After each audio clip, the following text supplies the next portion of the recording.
Kisah Ashabus Sabti, para penghuni hari Sabtu, adalah salah satu hikmah besar dalam Al-Quran tentang ketaatan, tipu daya terhadap syariat, dan konsekuensi dari melanggar batasan Allah. Peristiwa ini terjadi pada sekelompok orang dari Bani Israel yang tinggal di kota Ailah di pesisir Laut Merah. 1. Ujian ketaatan di hari Sabtu.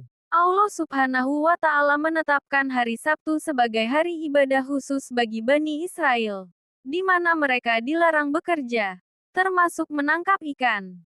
Sebagai ujian keimanan, Allah membuat ikan-ikan muncul berlimpah dan melompat ke permukaan hanya pada hari Sabtu.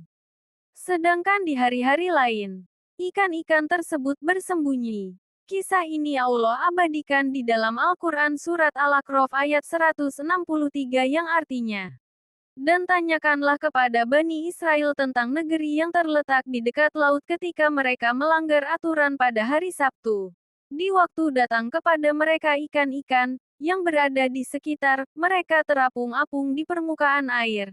Dan di hari-hari yang bukan Sabtu, ikan-ikan itu tidak datang kepada mereka." 2. Tipu daya atau hilah terhadap syariat. Karena rakus melihat banyaknya ikan di hari Sabtu, sebagian penduduk mulai mencari celah untuk mengelabui larangan tersebut. Mereka melakukan hilah atau tipu muslihat dengan cara mereka memasang jaring dan membuat kolam jebakan pada hari Jumat, kemudian ikan-ikan terjebak pada hari Sabtu. Mereka baru mengambil hasilnya pada hari Minggu. Mereka merasa tidak bersalah karena secara teknis, tidak menangkap ikan di hari Sabtu, padahal intinya mereka melanggar larangan Allah. 3. Terbaginya penduduk menjadi 3 golongan. Menghadapi kemaksiatan ini, masyarakat terpecah menjadi 3 kelompok. Pertama, kelompok pelanggar, mereka yang berburu ikan dengan tipu daya. Kedua, kelompok penasihat, mereka yang beriman dan terus mengingatkan pelaku agar bertaubat.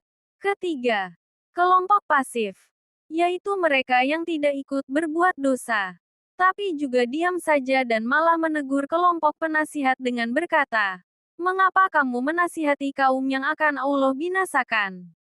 Hal ini terdapat dalam Al-Quran Surat Al-A'raf ayat 164 yang artinya, "Dan ingatlah ketika suatu umat di antara mereka berkata, 'Mengapa kamu menasihati kaum yang Allah akan membinasakan mereka atau mengazab mereka dengan azab yang amat keras?' Mereka menjawab, 'Agar kami mempunyai alasan untuk lepas tanggung jawab kepada Tuhanmu, dan supaya mereka bertakwa.' 4. Turunnya azab yaitu menjadi kera yang hina. Ketika nasihat tidak lagi digubris, Allah menyelamatkan orang-orang yang melarang kejahatan dan menimpakan azab kepada para pelanggar.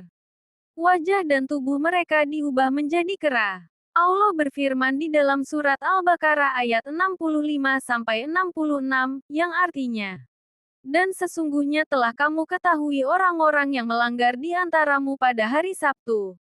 Lalu kami berfirman kepada mereka, jadilah kamu kera yang hina. Maka kami jadikan peringatan itu sebagai contoh bagi orang-orang pada masa itu, dan bagi mereka yang datang kemudian." Dalam hadits diterangkan bahwa, mengenai nasib mereka, Rasulullah Shallallahu Alaihi Wasallam menjelaskan bahwa mereka yang dikutuk tidak memiliki keturunan. Jadi, kera-kera yang ada sekarang bukanlah keturunan dari Ashabus Sabti. Sebagaimana di dalam hadits riwayat Muslim yang artinya, sesungguhnya Allah tidak menjadikan bagi orang yang dikutuk itu memiliki keturunan dan anak cucu. Sedangkan kera dan babi itu sudah ada sebelum peristiwa tersebut. Hikmah yang dapat dipetik dari kisah ini adalah 1. Larangan mengakali syariat. Jangan mencari-cari celah hukum atau hilah untuk menghalalkan yang haram. 2. Pentingnya amar ma'ruf nahi munkar. Diam melihat kemaksiatan bisa mendatangkan bencana bagi lingkungan tersebut. 3. Ujian dunia. Seringkali fitnah datang dalam bentuk sesuatu yang sangat kita inginkan tepat saat kita dilarang menyentuhnya.